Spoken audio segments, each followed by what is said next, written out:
आजकल मैं अपने अंदर एक चीज़ नोटिस कर रहा हूँ। मैं चीज़ें भूल रहा हूँ। मम्मी, आपने मेरा चश्मा देखा है? अबे कहाँ चला गया? अभी तो देखा था, अभी तो यहीं रखा था। बेड पे भी नहीं है, टेबल पे भी नहीं है, दूसरे रूम में भी नहीं है। कहाँ गया?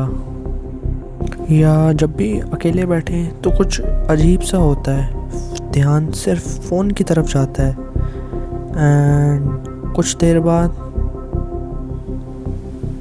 स्क्रॉलिंग चालू।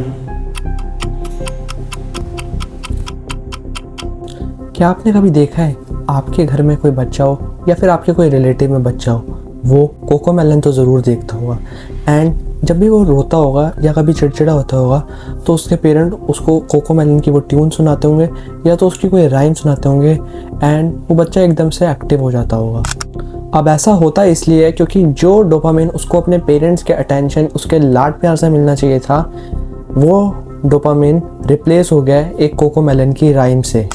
अब आप में से कुछ लोग बोलोगे कि इससे फ़र्क क्या पड़ता है, चाहे डोपामिन हिट अपने पेरेंट्स की अटेंशन से मिले या फिर राइम से, उससे फ़र्क क्या पड़ता है? तो मेरे दोस्त फ़र्क पड़ता है। जो डोपामिन हमें अपने पेरेंट के अटेंशन से मिलता है या जो हमारे पेरेंट्स हमें खिलाते हैं उससे मिलता है, वो एक नेचुरल अमाउंट ऑफ डोपामिन होता है जो कि हमारी बॉडी को रिक्वायर्ड होता है एंड वो एक एडिक्वेट अमाउंट होता है। बट जो डोपामिन हमें इन राइम से मिलता है, ये राइम से हमें डोपामिन मिलता है कैसे बच्चों को?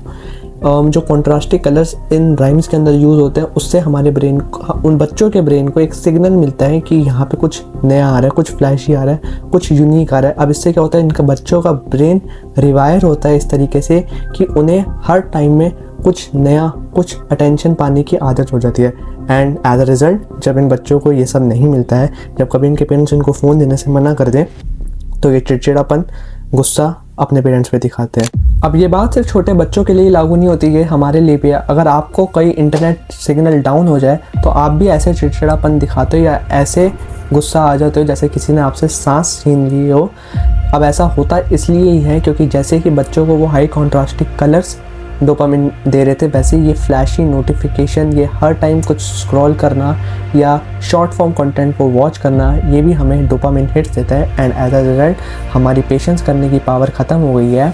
हम थोड़ी देर बैठ के डीप फोकस में वर्क नहीं कर सकते एंड अगर कोई हमें 1 घंटा बिना फ़ोन म्यूज़िक के बोल दे बैठने को तो वो हमारे लिए एक पहाड़ समान हो चुका है। ये हमारा फ़ोन से 24 घंटे चिपके रहना and too much short form content को कंज्यूम करना हमारे ब्रेन को रिवायर कर रहा है and this is rotting our brain. आपके मन में भी ब्रेन रॉट का नाम सुन के कुछ यही आपके दिमाग में आया होगा। नहीं देता, ये भटूरा ही लोगों को बीमार करता है। मैं तो हमेशा से कुलचे के साथ ही रहना चाहता था।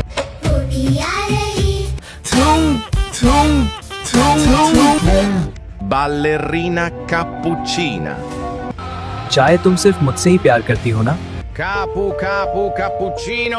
बट ये असल में इससे बिल्कुल विपरीत है। ब्रेन रॉट कोई मीम नहीं है बल्कि ये एक प्रॉब्लम है। तो क्या है ये ब्रेन रॉट? क्या ये कोई बीमारी है या कोई सिम्टम या एक इंटरनेट का है मीम? आइए बात करते हैं। असल में ब्रेन रॉट एक जंक फूड की तरह है जिसे हम रोज़ कंज्यूम कर रहे हैं एंड हाई क्वांटिटी में कंज्यूम कर रहे हैं। अब जो रियल लाइफ में जंक फूड होता है उसको हम मोस्टली डेली कंज्यूम नहीं करते हैं बिकॉज उसके लिए पैसा लगता है। बट इस जंक फूड को कंज्यूम करने के लिए सिर्फ इंटरनेट चाहिए जो कि शायद आपके पास है, तभी आप ये वीडियो देख पा रहे हो। एंड जैसे जंक फूड हमें रियल लाइफ में प्रॉब्लम देता है, जैसे कि ओबेसिटी देता है, हमें डायबिटीज़ देता है, हमें शुगर से हमें सुस्त बनाता है, वैसे ही हमें कुछ बीमारियां देता है। जैसे हम किसी चीज़ पे फोकस नहीं कर पाते हैं, जिसके ऊपर मैंने एक डिटेल में वीडियो बनाई है, आप देख सकते हैं। जैसे हम क्रिटिकल थिंकिंग नहीं कर पाते हैं, हम आसान चीज़ों पे फोकस करते हैं, मुश्किल चीज़ों से भागते हैं एंड और भी बहुत सारी चीज़ें जिसके बारे में हम वीडियो में आगे बात करेंगे। अब बात करते हैं why this brain rot is so dangerous for अस।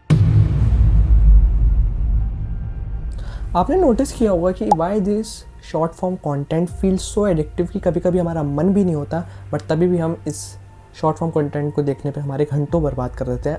अब ऐसा इसलिए होता है क्योंकि हर उस स्वाइप के साथ हमारे ब्रेन को सिग्नल जाता है कि आगे क्या आएगा, कुछ हॉरर आएगा, कुछ इमोशनल आएगा या कोई फ़नी मीम आएगा। और जब ढेर सारे स्वाइप करने के बाद जब हमें वो रील मिलती है जिसको हम एक्चुअली में देखना चाहते थे, तब हमारा डोपामिन स्पाइक करता है and after watching 100 of reel हमारा डोपामिन 7वें आसमान पे होता है और जो हमारा प्री फ्रंटल कॉर्टेक्स होता है जो कि क्रिटिकल थिंकिंग और पेशेंस जैसे टास्क के लिए रिस्पॉन्सिबल होता है, वो अपनी क्षमता गिरा देता है, बिकॉज डोपामिन को बैलेंस भी तो करना है। एंड तभी शॉर्ट फॉर्म कंटेंट को देखने के बाद जब भी हमें कोई फोकस जैसा या फिर कोई हाईली प्रोडक्टिव टास्क करना होता है तो वो हम नहीं कर पाते हैं, क्योंकि ये डोपामिन स्पाइक हमारे ब्रेन को रिवायर कर रहा है एंड ये हमारे ब्रेन को एक ऐसी हैबिट डाल रहा है कि हमें हर मिनट कुछ एंटरटेनिंग देखना होता है। अगर हम इसको रियल लाइफ में लागू करें तो ऐसा बिल्कुल पॉसिबल नहीं है, बिकॉज जो हमारी रोज़मर्रा की ज़िंदगी होती है वो बोरिंग होती है, बिकॉज अगर हम बोरिंग चीज़ करेंगे तभी हम सक्सेस की तरफ जाएंगे। एंड एज अ रिज़ल्ट आजकल यूथ के अंदर हमें डीमोटिवेशन जैसी चीज़ें मिल रही हैं। लोग जब कोई काम करते हैं अगर उसके अंदर उनको प्रोग्रेस नहीं मिले तो वो उस काम को क्विट कर देते हैं रादर देन उसके अंदर कंसिस्टेंटली वर्क करना।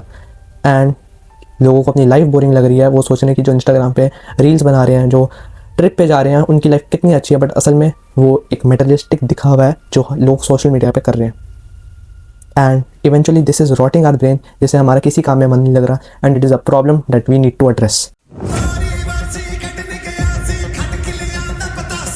अब इसका एक सोल्यूशन तो है, जैसे हमने अपने ब्रेन को पहले रिवायर किया था इस सोशल मीडिया की आदत लगवाने में, इसको हमें दोबारा से रिवायर करना होगा जैसे हम पहले थे, जैसे हम पहले डीप वर्क करते थे, जैसे हम पहले फोकस करते थे, हमें इसको फिर से रिवायर करना होगा। एंड इसको रिवायर करने का ये तरीका नहीं है ये एक दिन में हो जाएगा कि अपने स्लीप साइकिल को मेंटेन कर लो, minimize your social media and start doing exercise. ये कहना बहुत आसान है, मैं कह दूँगा आप देख लोगे एंड ये आपकी लाइफ में कोई वैल्यू ऐड नहीं करेगा। मैं आपको एक्चुअली बताता हूँ कि what is happening in with you. हम एक लूप में फंस चुके हैं जिसमें हम सोशल मीडिया को यूज़ कर रहे हैं, हम चीज़ों को ग्रैब कर रहे हैं एंड वापस से वही चीज़ कर रहे हैं विदाउट इवन रियलाइजिंग हमने अपना कितना टाइम वेस्ट कर दिया। तभी हम सब कहते हैं कि टाइम कैसे भाग रहा है पता ही नहीं चलता, बट एक्चुअली में ये है कि हमारे पे हमारा कंट्रोल ही रह गया। इन डिवाइस को इसलिए बनाया गया था ताकि हम इसे कंट्रोल करें, बट आज के ज़माने में उल्टा हो रहा है, ये हमें कंट्रोल कर रहे हैं। तो आपको सबसे पहले जानना होगा कि why the social media apps trigger you to open it, कि आप इसको ओपन क्यों कर रहे हो, क्या आपको इसका यूज़ है, क्या आप जब इन ऐप्स को खोल रहे हो तो क्या आप कोई इन्फॉर्मेशन गैदर कर रहे हो या कुछ और कर रहे हो या फिर ऐसे रैंडमली इसको ओपन कर रहे हो। सो मेरा सबसे पहला आपको टिप है कि while using your device, your phone, your laptop और एनीथिंग जिसके अंदर ये ऐप्स होती हैं, जब भी आप इन्हें यूज़ करो तो आप एक कॉन्शियस रह जाओ कि मैं क्या कर रहा हूँ, मैं क्या स्वाइप कर रहा हूँ, मैं कौन सा ऐप ओपन कर रहा हूँ। अगर आपने ये कर लिया ना, even in your every task be conscious, अगर आप रखोगे ना तो आप चीज़ें ऐसे कर देते थे जिससे आपका टाइम वेस्ट हो जाता है, जिससे आपको और डिमोटिवेशन होता है, जिससे आपको काम करने का मन नहीं होता, वो एक्चुअली कम हो जाएगा बिकॉज आप कॉन्शियस होगी कि आपको पता होगा आप क्या कर रहे हो। एंड मैं ये नहीं कह रहा कि स्लीप साइकिल को मेंटेन करना इंपॉर्टेंट नहीं है, बट आप धीरे धीरे एक स्टेप लो कि जैसे मैंने आज ये किया।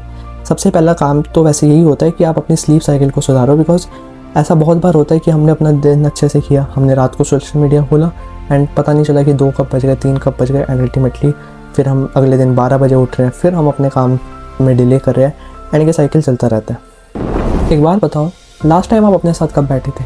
Just you and your thoughts, no music, no smartphone, nothing, just you and your thoughts.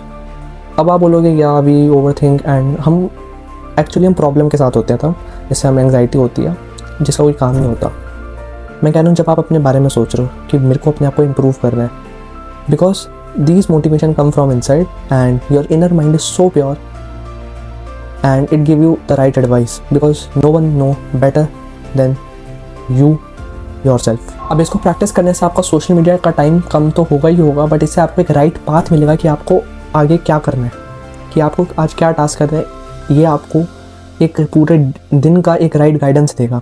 Trust me, एक बार ये ट्राई करना एंड कमेंट में ज़रूर बताना कि आपके अंदर क्या चेंजेस आ रहे हैं। सोशल मीडिया पे मोस्ट ऑफ द टाइम तभी जाते हैं जब हम कोई बोर फील कर रहे हो या हम थोड़े से सैड हो या हमारा कुछ करने का मन नहीं कर रहा, तो स्टार्ट प्रैक्टिसिंग अपनी हॉबीज़ को प्रैक्टिस में लाओ। अगर वो कंटेंट क्रिएशन है तो कंटेंट को क्रिएट करो, अगर वो कोई पेंटिंग है तो पेंटिंग करो, अगर वो कोई ड्राइंग है तो ड्राइंग करो, अगर आपको मसल बिल्डिंग के अंदर इंटरेस्ट है तो आप जिम ज्वाइन करो या फिर पार्क में जाओ या एक्सरसाइज करो, जो करो तो करो, बिकॉज आप अपने जो आर्टिफिशियल डोपामिन को इनटेक कर रहे हो उसको आपको रिप्लेस करना होगा विद नेचुरल डोपामिन स्टिमुलेशन को। अगर आपने ये किया, अगर आपने ये सारी चीज़ें जो मैंने आपको बताया, अगर आपने ये प्रैक्टिस की तो this will definitely help you to cure your brain rot and ये ब्रेन आपका वापस से रिवायर हो जाएगा जैसे वो पहले था एंड आप फिर से डीप फोकस में वर्क कर पाओगे। अगर आपको कोई बुक रीड करनी है तो आप बुक रीड कर पाओगे एंड अगर आपको क्रिटिकल थिंकिंग करनी है, क्रिटिकल थिंकिंग करोगे आपके अंदर फिर से वही पेशेंस रहेगा जैसे आपके अंदर पहले था।